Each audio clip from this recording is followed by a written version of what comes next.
여호와께서 모세에게 말씀하시니라. 하나님이 우리에게 말씀하셨다는가, 이게 얼마나 큰 축복인지 몰라요. 레위기서에 보면 하나님께서 모세에게 말씀하셨다라는 그런 내용이 39번 나와요.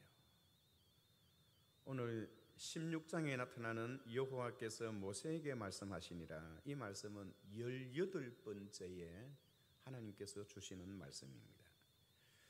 오늘 본문은 특별히 대속죄일에 이루어질 제사에 대한 이야기를 하고 있습니다. 속죄일은 예수님이 십자가에서 인류의 죄를 위하여 속죄하는 날이 대속죄일이에요. 속죄란 것은 남을 위해서 대신 죄를 갚아준다라는 그런 뜻에서 우리 인간의 죄에 대한 문제의 구원을 위해 우리 주님께서 스스로 십자가를 지셨던 그 사건의 예표의 모습으로 우리에게 말씀해 주고 있는 것입니다. 특히 레위기서를 보면 5대 제사가 나와요. 잘 알다시피 번제와 소제와 화목제와 속죄제와 속건제 5가지의 제사를 1장부터 7장까지 이야기를 해요.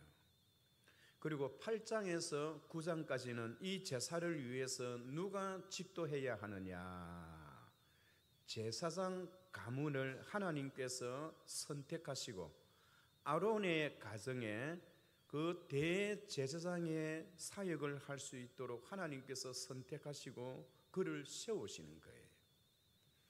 그리고 10장에 넘어와서는 아론에게는 4아들이 있었는데 나답과 아비후와 엘르아살과 이다말 4명의 아들 가운데 첫 번째 아들 나답과 두 번째 아들 이다말이, 아비후가 첫 번째 제사를 드리다가 하나님이 명하지 않는 다른 불을 가지고 예배에 집도하다가 하나님의 심판으로 거기에서 죽임 당하는 사건을 기록하고 있어요.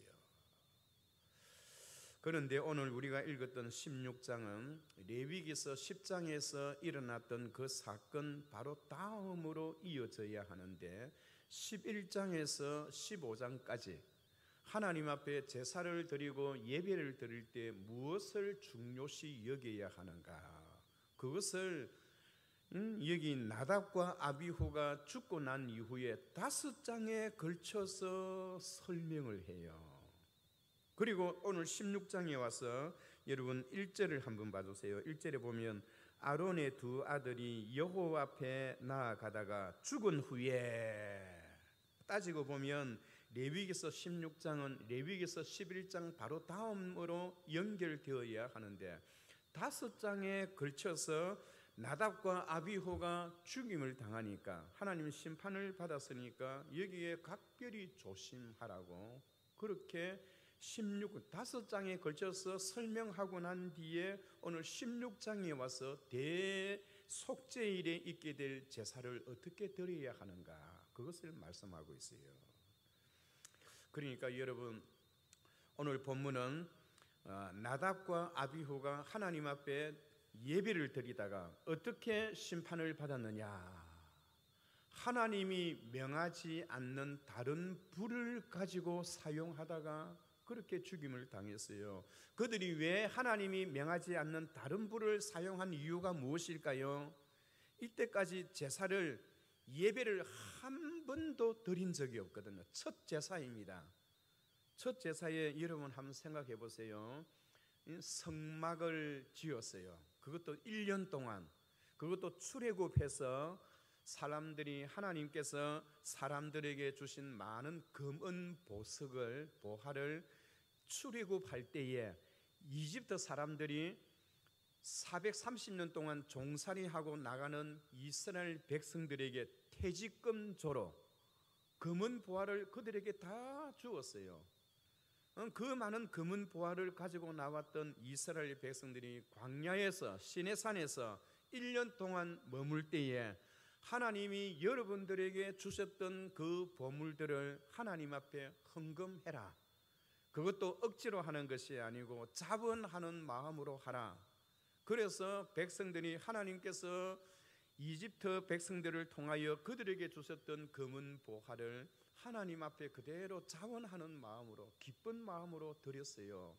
그것을 가지고 모세는 1년 동안 성막을 지었어요. 그리고 성막을 짓고 난 이후에 첫 번째 제사를 드릴 때에 여러분, 두 제사장이 죽었으니까 한번 생각해 보세요. 분위기가 1년 동안 정성껏 온 백성들이 마음과 뜻을 다해서 아름다운 성막을 만들어 놓고 그 성막 안에 금은 보화로 휘황찬란하게 만들어 놓고 드디어 첫 번째 제사를 드리는 그 순간에 백성들은 흥분해 있고 백성들은 좋아하고 환호하고 하나님께서 우리의 예배를 받아주신다는 그 기쁨으로 여기 나답과 아비후가 하나님의 성소 안에 뛰어들어갔는데 하나님이 명하지 않는 다른 불을 가지고 뛰어들었다가 그렇게 죽게 되었다는 거예요. 그들은 왜 하나님이 명하지 않는 다른 불을 이용한 이유가 무엇일까요? 이때까지 아무도 해본 사람이 없는 첫 번째 일을 하다 보니까 그들은 너무 당황하고 너무 떨렸을 거예요. 그래서 뒷부분에 보면 하나님 앞에 예배를 드릴 때, 제사할 때에 너희는 술을 먹지 말지니라 그렇게 했어요. 여러분, 예배에 참석하는데 술 취해서 예배 참석하는 것은 하나님이 원하지를 않아요. 제가 어렸을 때 교회에 처음 나갔을 때 예배 드리는데 술 취한 사람이 들어왔어요. 술 취한 사람이 문을 열고 자기 와이프가 예배에 수요 저녁인데요, 남편 일하고 왔는데 밥상도 안 차려주고 예배 드린다고 뒤에서 난동을 부렸어요. 그런데 얼마 후에 보니까 그 남편이 뼈만 남았어요. 뼈만 남았어요. 아마도 아비후와 나답과 아비후는 하나님 앞에 첫 번째 드리는 그 예배에, 그 제사에 자기의 정신으로는 할 수가 없어서 술을 마시고 들어갔다가 그렇게 하나님 앞에 심판을 받았던 것 같아요. 그리고 난 이후에 하나님께서 오늘 모세에게 말씀하시느니라. 이것이 18번째 주어지는 하나님의 말씀입니다. 여러분, 오늘 본문의 그 핵심은 하나님 앞에 예배를 드릴 때 특별히 어떤 예배를 드리느냐, 대속죄일에 드리는 예배예요. 번제와 소제와 화목제와 속죄제와 속건제의 예배를 드리는데, 여러분, 특별히 번제를 위한 예배는 없습니다. 그런데 속죄제를 위한 날을 잡아놨다는 것은 그만큼 속죄 제사가 중요하다 하는 것을 우리에게 보여주는 거예요. 그러면 속죄 제사에 드려질 그 짐승은 어떤 제물을 사용하느냐? 오늘 본문에 보니까 특별히 2마리의 염소를 하나님께서 선택하라고 말씀하셨어요. 여러분, 2마리의 염소를 보통 제사는 속죄함을 받기 위한 제사의 제물은 양을 가지고 와요. 1년 된 순양, 그것도 흠없는 순양, 1년 된 순양을 가지고 와요. 그런데 오늘 대속죄일에 드리는 제사는 양이 아니고 염소를 가지고 오는 거예요. 염소를 가져다가 하나님의 성막 태버너클이라 해요. 태버너클, The Tent of Meeting이라 하기도 하고요. 그 태버너클 앞에, 그 성막 앞에 가지고 오면 제사장이 2마리의 염소를 위해서 항아리에다가 이렇게 한 마리는 하나님의 속죄 제물을 위해서, 한 마리는 아사셀을 위하여 이렇게 2개의 표를 만들어서 제사장이 손을 넣어서 끄집어내어서 첫 번째는 첫 번째 짐승, 두 번째는 두 번째의 짐승, 그렇게 표시를 해서 한 마리는 그때에 거기서 죽여서 하나님의 성소 안에, 그리고 지성소 안에 그 염소의 피를 가지고 들어가서, 여러분 한번 생각해 보세요. 이 번쩍번쩍 빛나는 속죄소입니다. 속죄소라는 것은 하나님의 언약교회의 뚜껑을 이야기를 하는 거예요. 그 뚜껑은 어떻게 되어 있느냐 하니까 금으로 되어 있거든요. 번쩍번쩍 빛나는 그 금 위에 시뻘건 염소의 피를 그냥 뿌릴 때에 하나님께서 백성들의 죄를 사해 주는 그러한 제사법이에요, 이게. 그리고 한 마리 남아있는 그 짐승 염소는 저 바깥으로 나가서 어디로 가느냐 하니까 그 짐승을 여러분 성막에서 감람산으로 이끌어가요. 감람산으로 이끌어갔다가 감람산을 넘어서 다음에 요단강이 나옵니다. 그 요단강에 배를 타고 그 바깥에 광야가 있거든요. 그 광야로 그 짐승을 데리고 가는 겁니다. 그 짐승을 데리고 갈 때에 사람들이 주위에서 그 짐승을 향하여, 한 마리의 제비 뽑힌 그 염소를 향하여 돌을 던지기도 하고 침을 뱉기도 하고 발을 차기도 하고, 그 염소에게 많은 온갖 수모와 아픔을 던져주고, 마침내 그 광야로 몰렸던 그 염소는 그 광야에서 짐승에게, 늑대에게 잡아 먹히거나 아니면 절벽으로 밀어서 떨어뜨려서 그 짐승이 죽는 것을 보고 그 제사장은 확인을 하고 다시 성막으로 돌아와요. 오늘 이 부분 속에서 하나님은 왜 많은 제사 제물 가운데 양을 사용하지 아니하시고 염소를 사용한 이유가 무엇일까? 그것도 염소를 한 마리가 아니고 두 마리를 사용하신 이유가 무엇일까? 이것이 오늘 본문의 가장 중요한 핵심의 메시지입니다. 여러분, 양은 가다가 앞을 볼 때에 여러분 한 10m밖에 보지를 못해요.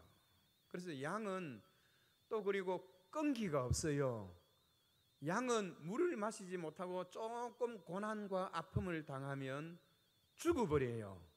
그런데 염소는 그렇지를 않아요. 염소는 끈기가 있어요. 아주 오래 인내합니다.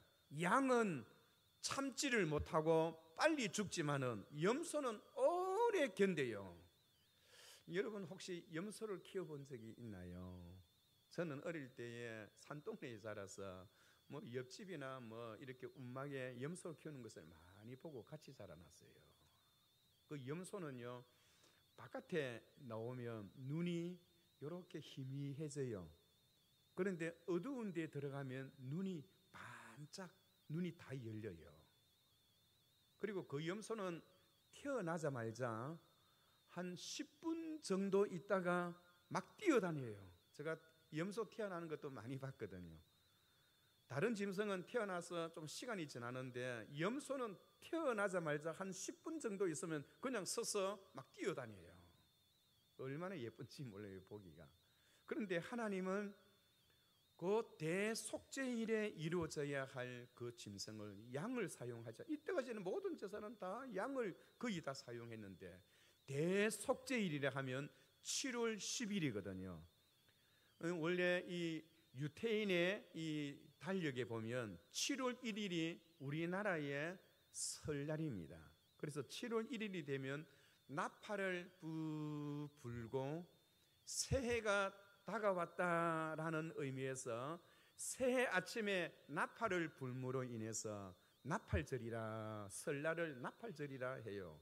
그리고는 7월 10일이 되면 온 백성들이 한 자리에 모여서 하나님 앞에 백성들의 죄를 용서함 받기 위해서 대속죄일의 제사를 드리는데, 거기에 양을 사용하지 아니하고 염소를 사용하시고, 염소를 한 마리도 아니고 두 마리를 사용하시는 이유가 무엇인가? 이것이 바로 오늘 본문의 키포인트입니다.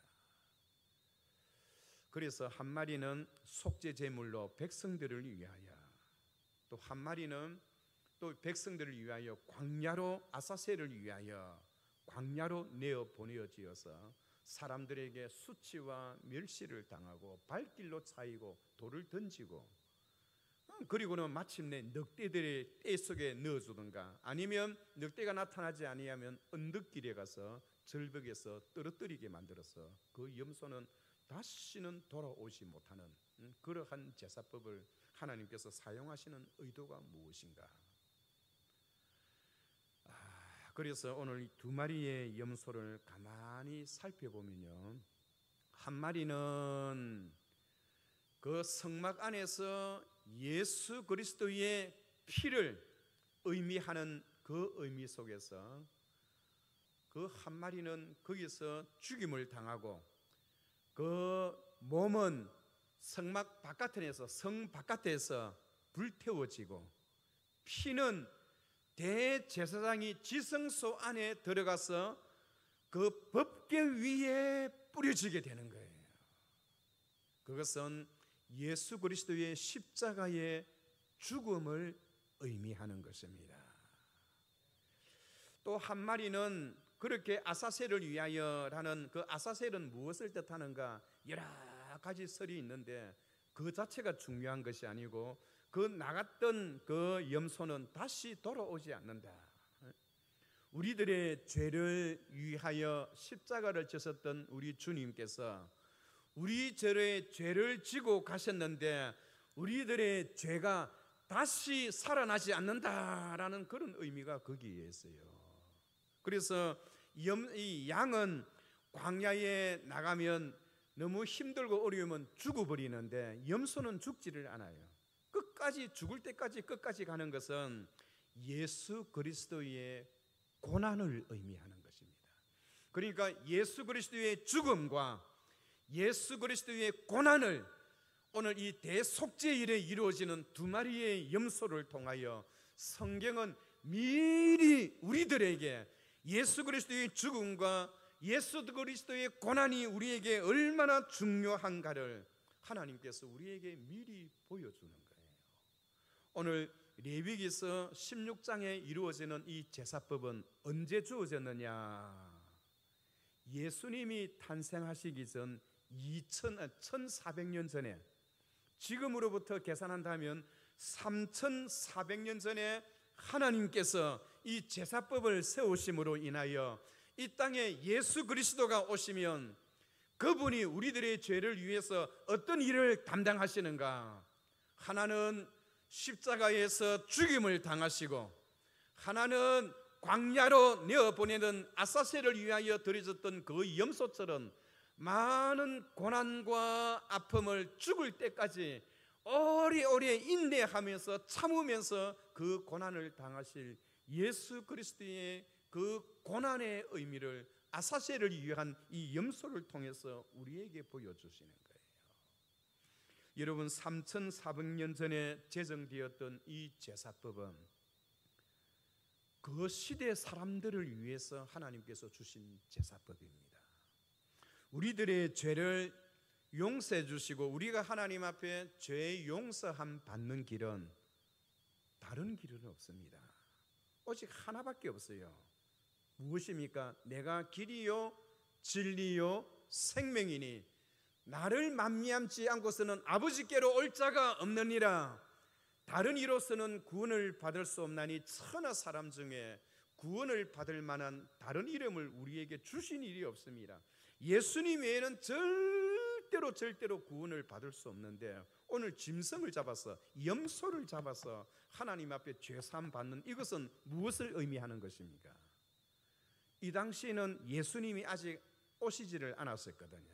그러니까 이러한 제사법은 예수님이 이 땅에 오실 때까지만 1400년 동안만 사용되어지는 예표적인 그런 이야기입니다.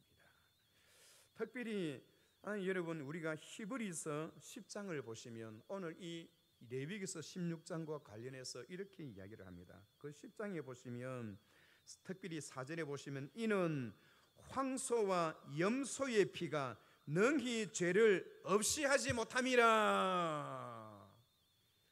여러분, 이 대속죄인에 들어지는 이 염소의 피를 가지고 지성소 안에 들어가서 피를 뿌렸다 하더라도 이 염소의 피가, 황소의 피가 능히 우리 죄를 없이 하지 못한대요. 그렇다면 우리의 죄를 없이 하지 못하면 이 염소의 피와 황소의 피는 죄 용서함 받는 그 기간이 언제까지인가요? 1년밖에 되지를 않아요. 유효 기간이. 그리고 뿐만 아니라 여러분, 1년밖에 되지 않기 때문에 1년 전에 지었던 죄가 또다시 살아나요. 그런 제사법은 완전한 제사법이 아닙니다. 1년마다 한 번씩 계속 드려야 하기 때문에요. 그러나 히브리서 10장 14절에 보면 이렇게 이야기를 합니다. 그러나 그가 거룩하게 된 자들을 한 번의 제사로 효과는 영원히 안전하게 하셨느니라.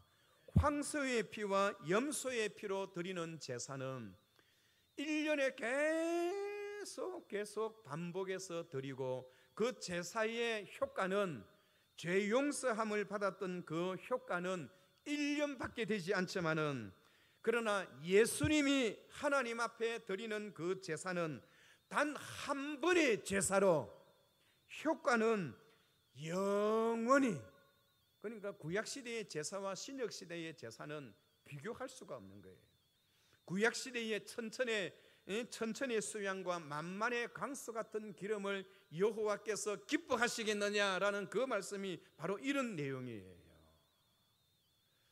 창세기 3장 15절에 보면 내가 너로 여자와 원수가 되게 하고 너희의 후손도 여자의 후손과 원수가 되게 하리니 여자의 후손은 내 머리를 상하게 할 것이요 너는 그의 발꿈치를 상하게 할 것이라. 여자의 후손이 누구를 말하는 것입니까? 바로 오늘 본문에서 가장 대표적으로 말하고 싶어하는 예수 그리스도를 의미하는 거예요. 아멘. 예수 그리스도를 의미하는 거예요.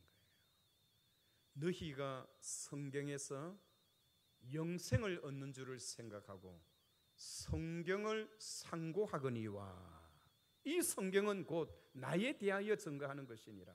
오늘 레위기서 16장이 증거하는 것은 예수 그리스도의 십자가와 예수 그리스도의 고난을 우리들에게 심겨주기 위해서 성막을 그렇게 만들었어요. 지성소 안에 들어가는 대제사장은 평소에 성소에서 여러분 드리는 제사는 원래 대제사장이 입는 옷이 있어요. 그 옷을 우리는 에봇이라 합니다. 에봇은 우리가 쉽게 이야기하는 이 조끼입니다. 조끼. 이 두루마기 있고 그 두루마기 위에 조끼를 입는데 그 조끼는 아주 휘황찬합니다. 호노마, 이 큰 보석 2개가 어깨에 달려 있고요. 가슴에는 12개의 보석이 달려 있는 아주 휘황찬란한, 임금들도 입지 못하는 그런 찬란한 옷을 입고 대제사장이 제사를 집례하다가 대속죄일에는 그 에봇을 벗고 속옷만 입는데 흰 속옷을 입어요. 그것을 우리는 세마포로 합니다. 화려한 옷을 벗어두고 흰 두루마기 같이 생긴 흰 세마포를 딱 입고 하나님의 지성소 안에 들어가요. 그 지성소에는 다른 제사장들이 도와줄 수 있기 위해서 함께 들어가지를 못해요. 그 지성소는 1년에 한 번 대제사장만이 세마포 옷을 입고 유일하게 한 번 딱 들어갑니다.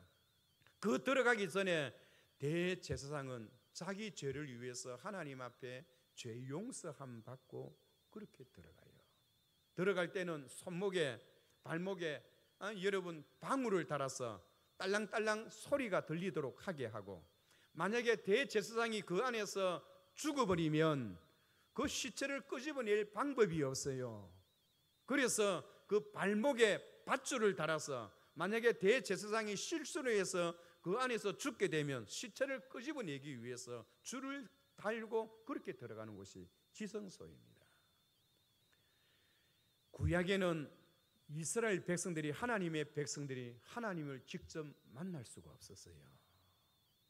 그런데 예수님이 십자가에 못 박혀 죽으실 때에 여러분 세 가지의 기적이 일어났어요. 흑암이 엄습해 왔어요. 무덤이 갈라지고 죽었던 사람들이 다시 살아났어요. 그리고 지성소와 성소를 막고 있는 그 휘장이 위에서부터 땅까지 쫙 갈라졌어요.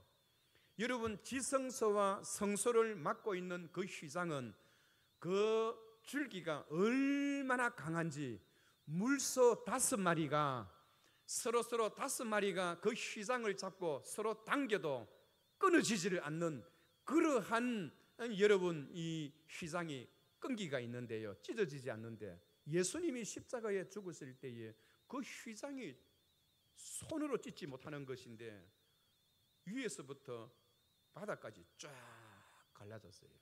그것은 무엇을 말합니까? 하나님과 우리 사이의 관계가 1대1의 관계를 하나님께서 길을 열어주셨던 것입니다.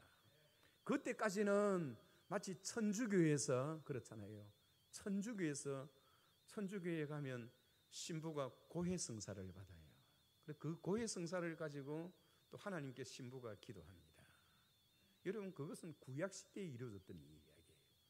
심하게 여러분 성막과 지성소의 그 관계를 이어주는, 성소와 지성소의 관계를 막는 그 휘장이 찢어진 것은 예수 믿는 사람은 하나님 아버지 하면 누구를 통해서 이루어지는 것이 아니에요. 바로 하나님을 만날 수 있는 거예요.